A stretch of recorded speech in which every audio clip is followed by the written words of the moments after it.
All right, sugar tits. Come here, Here. Good boy. Good boy. I promise it's good. You gotta lay down. Good boy. She's gonna be all you can hear. Girl, she's coming. She's had both boobs in a whole bottle and she's still crushing. Welcome back to our first video back from postpartum. Coyote Lucille here is 5 weeks old tomorrow, the day that you're gonna be seeing this video. And we just thought that we'd go over the first month and how things have been, our expectations versus reality, things that we've learned, and our experience overall with our new favorite little girl. This in the microphone. She's just recreationally chewing on the nipple now. We have so much footage from the first month. I feel like we can't take enough. She's painfully cute, and this video already has been a little hard for me to edit because I can't help but cry looking at old footage. The old footage from a few weeks ago. The birth story, I'm gonna be making a whole video about separately. We're just gonna gloss over it. No, we're not even gonna gloss over it. We're not even gonna look at it in this video. But everything was okay. All things considered, it went really well. We're just gonna keep this video nice and happy. Yeah. This entire last month has been so positive, so much more positive than I anticipated. We got quite a lot of advice that we had better prepare for postpartum to be incredibly challenging. And while it is, I completely understand why it is challenging. It's been hard. We're not getting as much sleep as normal. Our lives have changed a lot. Well, and we've hardly been able to work. Like, I've gotten stuff done, but we haven't made a YouTube video all month. We haven't done much of anything other than this baby. Yeah. And it's been a dream. It's felt like we've been on vacation with very little sleep. But that was by design, you know, and I think that that's when people are like, oh, you're so lucky. Yes, there's definitely an element of luck, but that's part of why we waited so long is because we wanted to be able to have the time to spend with her, especially right after she's born, you know? Mm-hmm. And with each other. We've had a great time, the three of us. Look how cute she is. It's unreal. Can you see? Oh my goodness, look at that. Unreal. And I think something else that is interesting is this hasn't been the hardest thing that we've ever done as a couple or as a team. So it's been really enjoyable. And it's been super hard, and I can see how it could be harder, but it's been awesome. Mm-hmm. It helps that neither of us have to go back to a standard 9 to 5. Yeah. We're both here all the time, and that we've got our house and everything paid off. Although not quite finished. Oh my gosh, but we do have a huge update. We have a pretty finished kitchen. Crazy that we did that during our first month of postpartum, but hey. My general expectations that I had, we kind of didn't think we had expectations. I didn't anyway, you know, from the way that we thought the birth would go to simple little things. I realized I had been expecting her to be bigger coming out the womb. I expected her to look exactly like Barron, but she looks, I think, a lot more like me than I anticipated. With my complexion and hair and then more your features. Yeah. I did expect for postpartum to be hormonally very challenging, and we'll talk about that in a minute, what that was like. I expected us to continue sleeping together in the same bed, but Barron has switched to be downstairs, and that's worked out really well for us. What were your expectations? I think I did a good job of not having any expectations, actually. I thought that, and I want to knock on wood with all this, but I thought we would be like pushed to the brink more. It's been more enjoyable than it has been a slog, you know? Oh, baby, you hear mama's voice, you want some boobies. It's helped that she is not a particularly fussy baby. Mm-hmm. And we learned early on that when she is fussy, it's usually because she's hungry or because she is mid-diaper change. Or has gas. But even when she has gas, she doesn't cry when she's uncomfortable, so far. She just grunts and makes a ton of noises and farts. We've been doing elimination communication, so it's very rare that she has poop in her diaper, but for a minute. She farts a lot of poop. That's the thing. If she would she's like her dad. You poop your pants? Yeah. With every fart? Some of us poop our pants recently, it turns out. Moving on. Something that's, I guess, been a little strange or atypical is we've had very, very few visitors, and we have gone nowhere. I want to cherish these days, but I don't want to see myself on camera ever. It has felt so good to just keep our little bubble here and not open it up and really get to know our little baby. We've had a meal train from local family and community For the first week and a half or so. a couple weeks, and I didn't realize until it was done how incredible that was. I think a lot of people want to have a lot of people meet their baby, and I think that'll be cool eventually, but it's just so easy for us to get knocked out of our rhythm, because if you're not getting all the water that you need or eating on time, if you're not getting as much water as you need, then you get dehydrated and your breast milk isn't working as good. And then if you don't eat, you Have a crash meltdown. out and it's like the whole world is ending, but actually you just needed some sugar. Yeah, it's wild. I had a bit of that during pregnancy too. Yeah. That's unlike anything I've ever experienced before. I don't know if that's necessarily true. What do you mean? Like sometimes if you don't eat even before getting I pregnant. get hangry. Yeah, right. So it's not like that's But it's never not a happened life or before. death situation. Right, yeah. Like it is now. Whereas now, if you don't eat for a certain amount of time, it's catastrophic. And then you don't really know what's wrong with you, and then you eat, and you're like, oh, I'm back. I'm constantly feeding her. So then I forget. I fall out of or I just forget what I'm doing. And then if you're not here for just a little bit, or we have people over here and I can't eat for an hour or two, Yeah. things get wild. Because that's kind of all I've been doing is taking care of you and taking care of the house. Mm-hmm. And then trying to squeeze in little projects when I can. But that's oftentimes when we kind of Lose spin it. out. Yep. Yeah, precisely.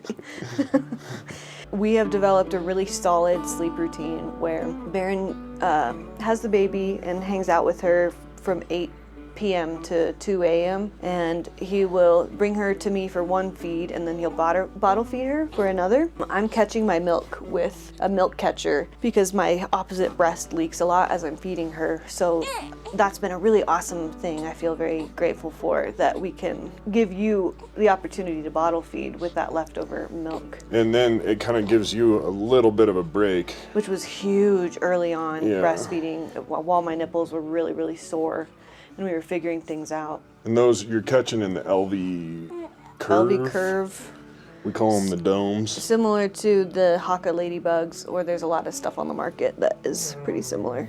And are you pumping? I got a hand pump so that during that night feed that Barron has a bottle, I could get some of the milk out because it's hard for me to sleep, obviously, if I go past a couple hours. My boobs are like an alarm clock now.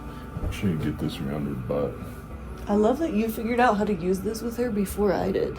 But then from 2 a.m.-ish, but little before, little later, sometimes a lot later, a few times he stayed up till 4 in the morning so that I could get extra sleep. Around 2, he'll bring her up to me and then we do our dance of partying or sleeping. It's really just a rhythm of diaper change, feed, take a little nap, diaper change, feed, take a little nap until morning. It's a great time. We give Barron till at least 8 o'clock to sleep. So we both get roughly 6 hours of sleep a night, and I don't know what I would do. I don't know how I could survive without that. Sleep is so important, and it gets wild when you don't have much of it. Yeah, as you can tell, as I'm just like staring into the abyss for this whole thing. Yeah, I feel like we're gonna be pretty lifeless for the next few months of YouTube videos. Lots of life, but not a whole lot of cognition. Energy. I was really mentally preparing myself for a huge hormone drop that happens around day 3 postpartum. Your hormones drop and shift more than any other time ever in life. And I was expecting that to be worse than my PMS. I thought it was going to be terribly intense. Everything felt pretty emotionally strong, I guess. It wasn't too bad. And part of, we don't want to talk a whole ton about this, but part of your sadness and like nightmares and stuff were from C-section and having had a surgery and doing that whole deal. So instead of feeling sadness about our lives and a baby and the shift and everything, I was feeling heavy, heavy emotions and kind of PTSD from the C-section. So that took over. I was also really, honestly, pretty numb from the pain medicine that they had me on for the C-section. They started me off on Oxy, a rotation of Oxy and ibuprofen, but after just a few days, I had to get off the Oxy. It was constipating. I would get the shakes and I just didn't like how I felt on it. And we then, wonder if that was constipating her. in hindsight, we were having issues with her day 3-ish where she wasn't pooping. And that did coincide with you switching from colostrum to having your milk come in, so it could have been. And she wasn't quite latching yet. There were a lot of variables. Not quite feeding her enough from what we now understand. It was a rough day. 3 and day 4 were the hardest days that we've had because we just didn't really understand what was happening and just figuring it out. We're so sleep deprived. I had just had major abdominal surgery. It was quite a lot. Oh, and then our solar went out. Oh my gosh, that's right. Holy moly. Day 2 or 3. Yeah, it was not a user error. We didn't drain the system, but the batteries were out of whack. Oh, little grumpy still. Oh, little bit grumpy. You've got a little stain here that looks like a... My nips are leaking. It was late, maybe 3 o'clock. I had just gotten in bed to, like, just falling asleep, and then everything in the house went silent. And we have an air filter, and we were running a humidifier, and so I knew that silence was an issue, and had to get up and deal with all that. But I figured it out over the next couple days. And they say that mothers become so sensitive, hypersensitive to the sounds of her baby during sleep, and men become hypersensitive to the surroundings. So you sometimes are not as, like, you could sleep through a lot of things, but you were immediately on it. That was pretty wild. Well, and like her, if I'm not on duty, like if she's not my thing, then I can probably sleep through some of her cooing and stuff a lot better than you can. She's gonna be so loud in the mic. Were you surprised by anything in particular? I guess, well, everybody's always so negative about it. Like, oh, dude, your life's gonna change. It's gonna be rough. Better enjoy it while you still have. And it's like, I got so annoyed with that, and I don't know. I like just took it in stride. But it's like, dude, I understand that having a kid is gonna change our lives, and that's why we've waited, and we're really excited about it. So if anything, I was surprised by how enjoyable it is, because everybody's so negative when it comes to having kids. I think there's definitely a balance there where on Instagram and stuff, a lot of people are like disingenuously positive, but the vice versa is totally true too. Look at her little hands. I love this. Holding on. I love this. And I know there's going to be hard times, and just you wait. Yeah, wait till next month. Wait till she's a toddler. Wait till I know she's a kid. And like now we have a kid, and there's going to be really hard times, and we chose this. So, yeah, thank you. That's exhausting, I think. Thank you for coming to my TED Talk. I think I was surprised by everything very similar. I've just been surprised by how enjoyable it's been so far. We just love her so much. And every day the love gets stronger and the attachment gets stronger. Oh, I'm also surprised by what a challenge breastfeeding is. Like, it's a whole thing. The first week, every night when I was staying up late with the baby, I was just doing breastfeeding research. And then he'd come bring it to me and say, okay, here's some stuff that I try learned. this. Okay, not that, try this. What do you think about this? Maybe we should do this. It's a whole thing. And without the LVs, I feel like that would suck. Because those allow us to catch a letdown, and then you can build up a little extra supply, and then we have bottles, so then if for whatever reason she didn't get enough milk from both boobs on one feeding, then we can give her that letdown to kind of stave her off until next time around. And that has been really nice, but not everybody has such leaky boobies like I do. Yeah. And I guess the leaking isn't exactly that doesn't indicate whether or not you have a strong supply or not. I've been dripping since week 20, so I guess this is to be fairly expected, and now I just have to deal with constant nipple pads in my bra. I have to wear a bra all the time, whereas I would almost never wear a bra before because I've got tiny little boobs. They've been crushing it though. I know, they're gonna be wrecked after all this. It's amazing, but we're thankful for you. Thank you, boobs, for everything you're doing.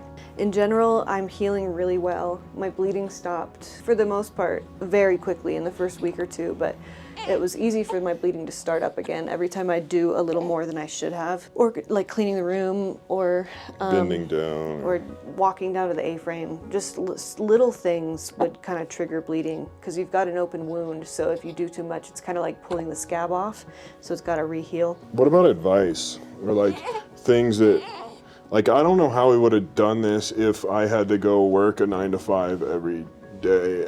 You know, like it would have Yeah. been possible, but you would have had to have like. Well, this is how most people do it. So it's hard to have Right. advice other than quit your jobs, but that's not a very possible thing for most people. Right.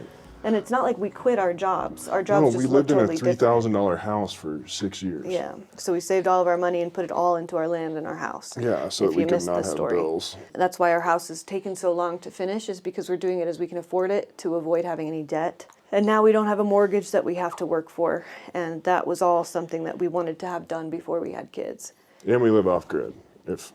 If you're Oh. unfamiliar with. That adds to a newborn, for sure. We had to fill the cistern early on. We probably have to fill it again soon. And running the humidifiers and Running the wood stove constantly. yeah, You are in having to chop wood all the time. full-time mode. There was one morning where at 4 o'clock in the morning, Barron got up to chop wood. And that was pretty crazy. There was somebody who said, you're lucky that Barron doesn't have a job so he can help you like this, but it's... Luck is an element, but we definitely, like, there was agency and tact in our setup. We didn't just stumble into this situation. And our I keep job- reiterating that because people are like, oh, you're so lucky, and yes, definitely. And we're very grateful for our situation, but also we tried really hard to get here. Do you need another booby? Well, we're almost done. And then we can continue with the breastfeeding. Do you feel like everything that we had from the baby registry and stuff, do you feel like it was enough? Did we have everything we needed? An automatic bouncer to do this would be pretty tight. I think LV makes one that can transform into Elby or Mom Cozy? I think it's LV. They Really? make one that transforms into a bassinet, and I think that That would be looks pretty crazy. cool. Robot stuff. Yeah, but I would like to have that. Beyond that, though, I think we were solid. What I was also surprised by, I guess, is it seemed like we had more than we needed, and I think we've used almost every little thing. Thank you all so much for all of that, too. It's been phenomenal. But to have the Unbelievable. A-frame be a little boutique baby store was awesome. We appreciate it so much Yeah. more than any of you know. Yeah. That was so helpful to have. For sure. And I feel like I did as much research as I could to build the baby registry to have only exactly what we needed. And I don't think we've had any excess. Something that we did not have was C-section supplies, so I did have to go and buy that. And we haven't switched to cloth diapers yet. Not yet, but soon. Yeah. Excited Well, and we to. haven't really talked about elimination communication a bunch, but that's been freaking cool. That's been very interesting. Yeah. Good points, girl. Like right about now, we would go, if she needed a diaper change, take her diaper off, put her over the sink or over a little bucket that I have for her. I'd say it's about 75% of the time she will pee and or poop, and then we put a fresh diaper back on her, and there we go. There's not a whole lot to it. It's not like we use far less diapers because Not she at all. normally has like a fart she shouldn't have trusted in between, but It's just her instincts tell her not to poop in her pants. As mammals, we don't like to poop where we sleep. She doesn't intuitively want to poop in her pants. So we just provide her with the opportunity to go outside of her pants. She still goes in her pants, and we change her diapers. And the goal, it's not exactly a goal, but it can lead to getting out of diapers far sooner, by like 15 months, they say. and it seems like it's good for her because then she doesn't have to sit and poop as much. Yeah. We'll just stick with it because it doesn't add anything to any trouble to our lives. We just kind of do it quick before we put a new diaper on, and it's been great. Okay, last question so we can get this girl fed.